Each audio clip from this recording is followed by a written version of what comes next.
Hello, everybody, and welcome to another episode of Super Black. We are your host, Carl. I'm Dan. And today we're going to be talking about the Punisher Netflix series. Dan, how did you feel about the Punisher Netflix series? Sleeper success. It's in my top 3 for the Marvel television shows, and I felt that it came out at the wrong time, especially in this American culture. Yeah. People weren't ready to digest that type of show. Yeah, we had a brief conversation about that where we both felt it was very not poorly timed. It's not on Marvel to, they greenlit this show a while ago, and the Punisher is who he is. It's just recent events and crazy people have made this show kind of hard to watch at moments. But I agree. Overall, it's a pretty good show. It's just very on the nose in some in some respects. Like that one character, Lewis, he's more terrifying than the Punisher. Full spoilers, by the way. Oh, yes, please. Yes, guys, full spoilers. If you haven't seen the entire thing, we highly recommend you watch it. If you can stomach it, go right ahead. It can get very gruesome at times, but it's worth the watch. But even more, the gruesome stuff I can actually take. I think it's the fairly in-depth look at the mental instability that can occur when you feel like the world is shunning you and turning its back on you. And that character, Lewis, who is basically the Punisher in a more drastic, mentally unstable place. And let's not split hairs. Frank Castle is mentally unstable. But the only time he's stable is when he has a knife in his hand and he's killing people up close. Yeah. That's the only time he seems at home. Ready at home. Yeah. He's a monster. He's a killer. Like you cannot get past that. There's no excuse for that. But they did a very good job of creating a world. It's like Frank Castle in himself, they humanized him the best they could. But I think where this show shines is all the subplots of the different characters that exist around him. Mm-hmm. Lewis, like you said, perfect example of this is a PSA. PSA wrapped up in a comic book television show. Yeah. They delved very deeply into PTSD, which I feel a lot more people need to pay attention to exactly what that is, understand what people are going through, and just be mindful of people that might be in need of some real help. And then they even at one point tried to show both sides of the guns issue. It's hard to jump into that realm and still be taken seriously in a television show because there's a fine line of like, yo, you're just shoehorning this in. Was that when what's her name? Paige. What's the lady's name? Where she was going up against that senator who wanted less guns and she wanted more guns. Yes. Yeah, I hated that because absolutely. One, they had poor arguments. Well, not poor arguments, but very quickly defined arguments where it was like one episode was all about this subject, mm-hmm. and the resolution was it didn't matter because the guy they brought up this conversation of gun control, but Lewis was blowing people up. Mm-hmm. Like it had nothing to do with guns. Like we need more gun legislation, and then the reporter lady is like, I have she has a gun and you have to be responsible, while Lewis is blowing things up. That's not, you're definitely shoehorning stuff in at that point. And I get it, you want to have the conversation, but at least wrap it better. I didn't look at it that way because I was thinking about the Punisher. Punisher wasn't blowing things up. They're using Punisher because at that point the Punisher was implicated with Lewis, right? So the Punisher comes with that baggage already of having big guns, blowing people up, and all that different stuff, right? So I saw it a little differently. And yes, that conversation, they left it open ended because that's the American culture in general, where we have First Amendment, we can have that conversation, and I think they. No, I was about to say, I think they felt as if they can't leave that episode with having a definitive point of view. they just laid the arguments out there, and it's up to you to make your decision at that point.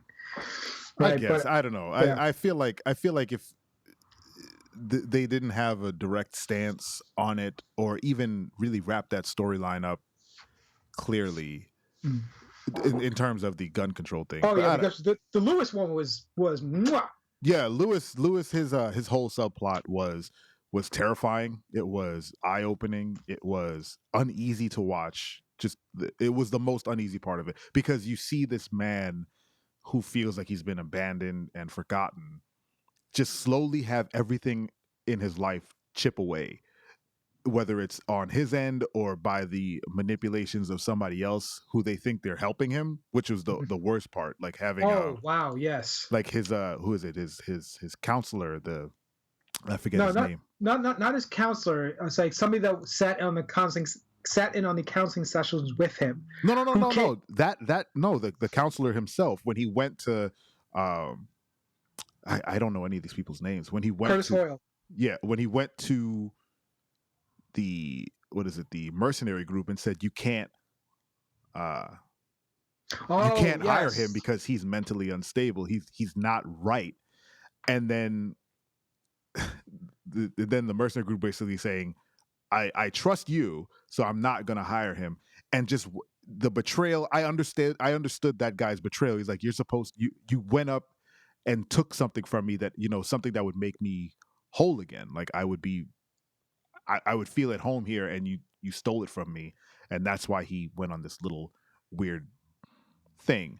But also to your point, with the guy who took advantage of him, uh, and his mental state, saying, the government's doing this to you, and you need to, come with me and let's hand out flyers, and then just turns his back on him when things get tough. Like every little piece of his world was failing him, and the only way he can reconcile it was to start blowing shit up.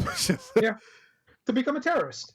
Yeah, he became a domestic terrorist, and Yes. and you see him battling with it a little bit when Frank is like, "You're gonna kill us both, or you're gonna kill all three of us, because you're gonna have to do it. So you tell me what you want to do. I'm ready to go." Yeah. he like basically tested him. He's like, "Let's see how crazy you actually are." Which I thought that was a very tense episode. Obviously, he wasn't gonna blow up Frank because it was like the 6th episode or some shit like that. But Yeah. it was still tense where he was like, "Yeah, cut the red wire, cut the white wire," and then ran away.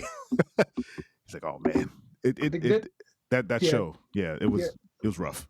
Yeah, it was rough. Like this is the first time I think the 13 episode format actually worked.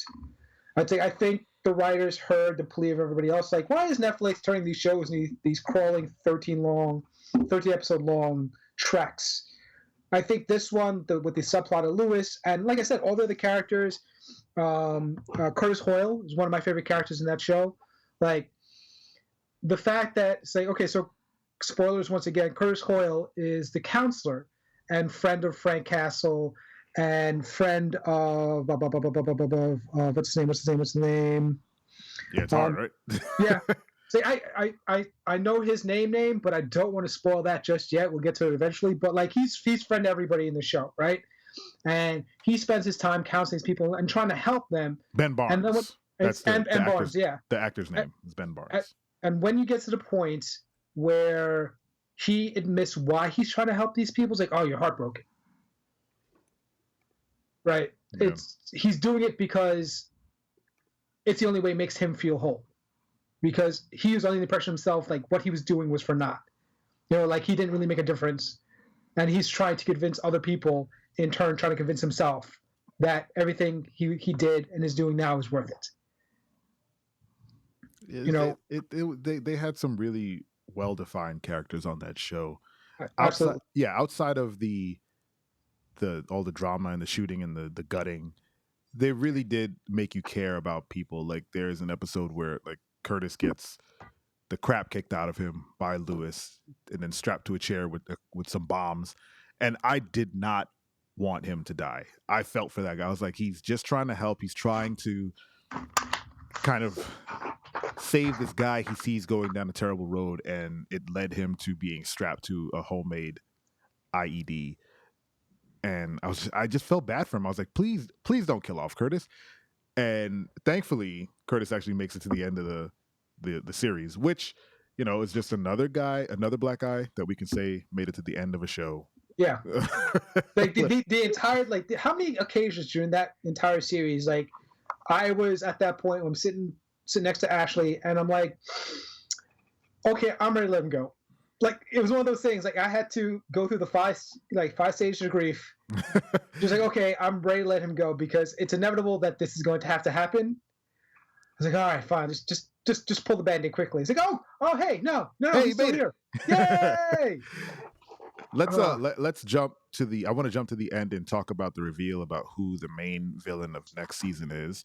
The same guy we just mentioned, Ben Barnes, I believe his name was. Yes, I just said it. He played a guy named Billy Russo, Pretty Billy Russo, who gets mangled at the end of that show, and becomes, or is set to become, Jigsaw. It was one of those moments in watching something nerdy where I went, "Oh snap, he's Jigsaw!" Like I'd never put it together, and it all made sense as I look back on the whole Pretty Billy, and he's always talking about his looks, and he actually made a puzzle reference earlier. He's like, I work better putting people together or something like that. He had a line where it was very puzzle focused, and then when Frank Castle grabs his face and just runs it down a cracked mirror, just get out of here, just slowly, and they linger on his face, just sliding down this cracked mirror. I was like, oh god, it's Jigsaw. Yep. I was so happy. I remember hearing that name early in the season. I was like, Russo, that sounds familiar, and I didn't bother doing the research because like I'm the type of person, like I hear a name and like especially when I'm watching like the Arrowverse, when I see somebody pop up, it's like, whose name is that? And I do a quick Google search. I held off as much as possible for spoilers. Like I ruined it for myself the second to last episode, I think, because I was scrolling through Facebook, something like that, and then the reveal was made via Facebook because people like to do that stuff, whatever. Oh. But at the same time, I was like, oh, that's awesome. Yeah. It's like I'm a little upset that it got spoiled for me, but I'm okay with this because I was okay with those first 10 episodes of not knowing where this character is going. I liked that little this season actually serves as a Jigsaw origin story. Yeah. Any final thoughts on Punisher? Let's wrap the Punisher. That's like, once again, that's where the 13 episodes worked for this, because you were able to build up so many characters, build up relationships with these characters, and feel it when they go over the top, when you think they're about to die strapped to a chair, and then when they have their face turned into a cheese grater, ran through a cheese grater. It did a really good job this season. And Jon Bernthal, how do you pronounce his name? Bernthal. Jon Bernthal. Yeah. It's like he grunts like the best of them. Oh, yeah. And did a very good job of bringing this character to life. And you could tell that he enjoyed this character. You could tell that he's trained to be this character. So I can appreciate that, where it seems like some of the latest Netflix characters, it kind of came in last minute. It's like, hey, I can't fight. Just chop it up and make it look like I can fight, and we'll go from there. Yeah. Yeah. He basically took his Shane character from The Walking Dead and, made him grunt more. And yeah. That was basically the Punisher anyway. Like, he was out there doing Punisher stuff in The Walking Dead. So they're like, well, he's just a perfect fit. Yeah. Thank you guys for listening. Hope you enjoyed The Punisher. If you have thoughts on The Punisher, hit us up on Twitter and let us know what you thought.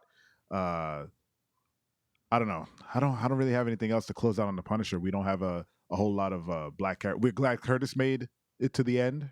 That's a super black thing. That's the main reason I want to talk about this. Is such a well-realized character, and such a great actor to put into that role.